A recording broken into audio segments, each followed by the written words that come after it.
해가 지고 있네요. 해가 져가지고 약간 어두워졌습니다.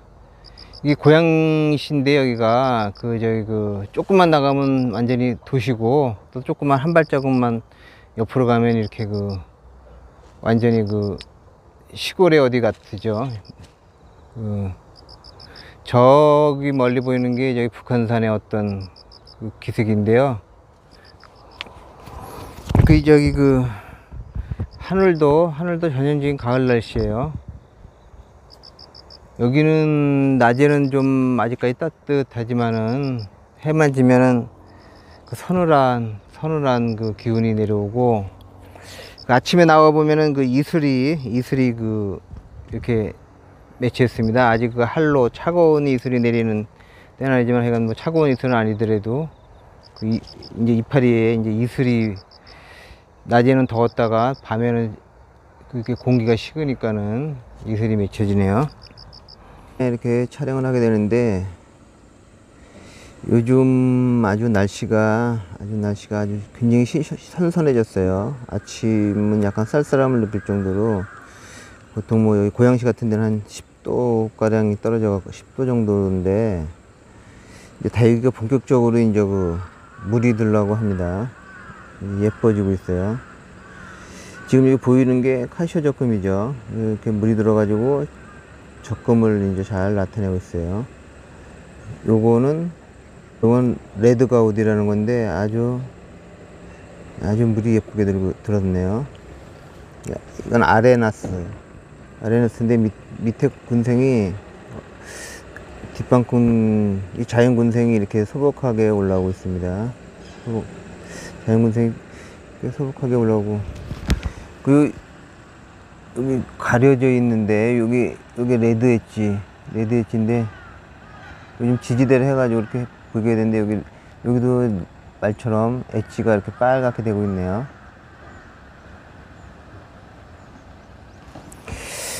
요거는 제니퍼, 놀노란 물이 들고 있죠.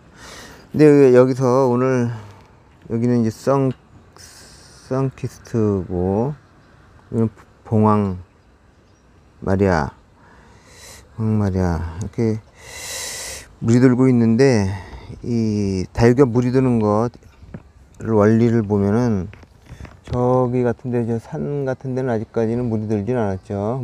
아직까지 물이 들진 않았는데, 이건 쉘브루입니다. 쉘브루, 예쁜, 아주 이름만큼이나 예쁘게 약간 피멍이 들면서 몸단장을 하고 있어요.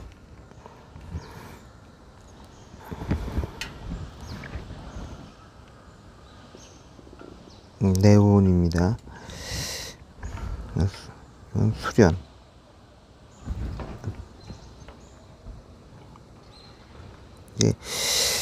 이거를 갖다가 물을 드는 원리를 이렇게 설명을 하자면은, 이 식물의 입에는 여러 가지 엽록소인데, 엽록소의 색을 갖고 있죠. 노란색도 있고, 녹색도 있고, 뭐 갈색도, 여러 가지 색이 있겠죠. 한 가지 색소가 아니고 여러 가지 색소가 이제 포함이 돼 있어요. 잎에 색소인데, 그게 이제 온도라든가 저온과, 그리고 기온차에 의해서, 기온차가 생기면 이렇게 저런 관역 같은 것도 그렇고, 이렇게 여러 가지 생리적인 작용에 의해서 색을 나타내게 됩니다. 녹색이 아닌 다른 색을 나타내는 거죠. 원래 식물 자체도 처음에 고생대는 갈색이었다고 그래요. 모든 생물의 처음이 사이언 박테리아라고 그래가지고, 남색균이라는 게 최초였죠. 그러다가 뭐 회색이 된 게 있고, 또 브라운 계통의 갈색으로 됐다가 뭐 적색으로 됐다가, 이제 오늘날도 혼재되어 있긴 하지만, 오늘날은 대부분 이제 파랑색으로 되어 있죠. 녹색으로 되어 있는데, 이 여러 가지 색소 중에서 이게 이제 가장 녹색이 이제 광합성이나 이런 걸 하기에 이제 효율적이라는 얘네들이 이제 판단을 했기 때문에 이렇게 다 녹색을 띠게 됐는데,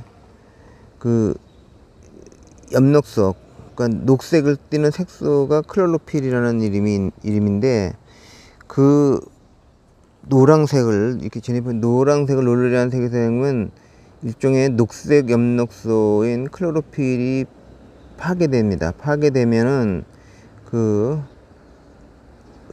녹색을 표현할 수가 없으니까는 그거는 그 노란색이 이제 우리 눈에는 이제 그 노란색이 보이게 되는 거고요. 녹색이 파괴되면서 요렇게 빨간색으로 보이는 건 또 약간 다른 어떤 과정을 거치는데, 요거는 클로로필이 안토시아닌이라는 그런 색소로 변환하게 됩니다. 이게 그 녹색이 그걸 없애지는 게 아니고, 녹색이 이제 안토시아닌이라는 그 붉은색 계열의, 꼭 뭐 보라색일 수도 있고 하얀 붉은색 계열의 안토시아닌이라는 색소로 변화돼 갖고 그게 보이게 되는 그거죠. 이렇게 노란색이 되는 거는, 노란색의 색소 이름이 카로틴노이드라는데, 그건 파괴돼 가지고 이렇게 엽록소가 클로로필이 파괴돼 갖고 이렇게 보이는 거고요. 이거는 클로로필이 파괴되진 않고, 안토시아닌이 생성이 되거나 하는, 클로로필이 안토시아닌이 생성이 되거나 아니면은 클로로필이 안토시아닌으로 변환돼 갖고 그런 색깔이 보이게 되는 거죠. 보통 우리가 이걸 갖다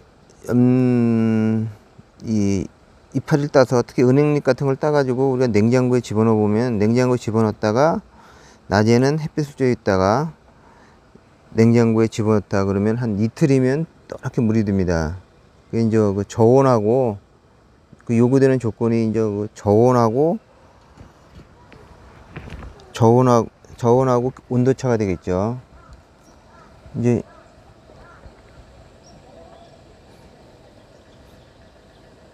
그 중에는 특히 저온을 많이 요구하는 것도 있고, 물들기 위해 조건으로. 그리고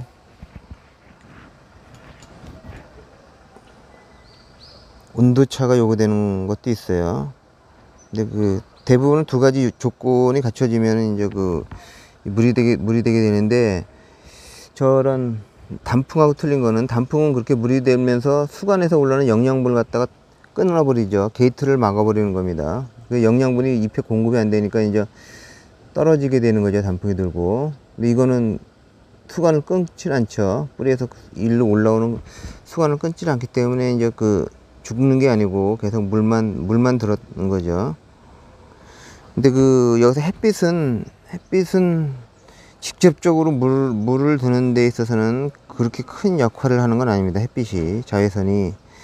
근데 햇빛이라는 건 여러 가지 가시광선하고 자외선, 적외선 이런 게 포함되어 있는데요.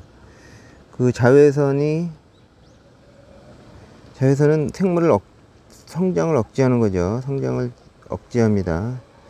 햇빛이 있어야지만 광합성을 해서 생물이 성장하기도 하지만, 빛이 없으면은 이산화탄소를 갖다가 가스교환 작용을 일으키질 않죠. 그런 것도 있지만, 또 빛이라는 게 자외선을 통해 가지고 성장을 억제하기 때문에, 생물의 성장을 억제하기 때문에, 빛이 부족한 데서 하면은 계속 성장 쪽으로 에너지를 쏟게 됩니다. 그러면 물이 들 수가 없죠. 도장하게 되니까는.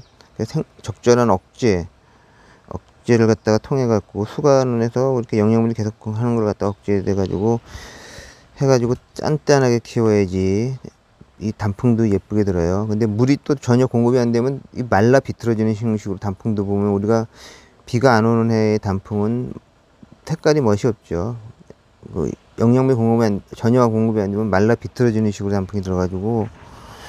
근데 이제 이 다육이에 이제 변신의 시간이 다가오고 있습니다. 언제 전혀 가을의 단풍은 우리가 여름에 느꼈던 그 단풍하고는 같은 단풍인가 싶을 정도로 전혀 다른 단풍이 되죠. 얼마나 예쁩니까 이게.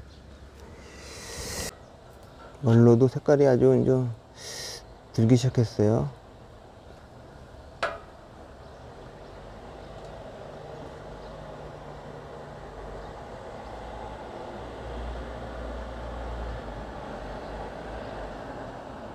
다이아몬드 베라인데 통통하고 예쁘네요. 이건 또 뭘까요? 베로니카라는 거예요. 이것도 무늬 들고. 예쁜 다육이의 시절이 다가왔으니까는 다육이를 예쁘게 만드셔가지고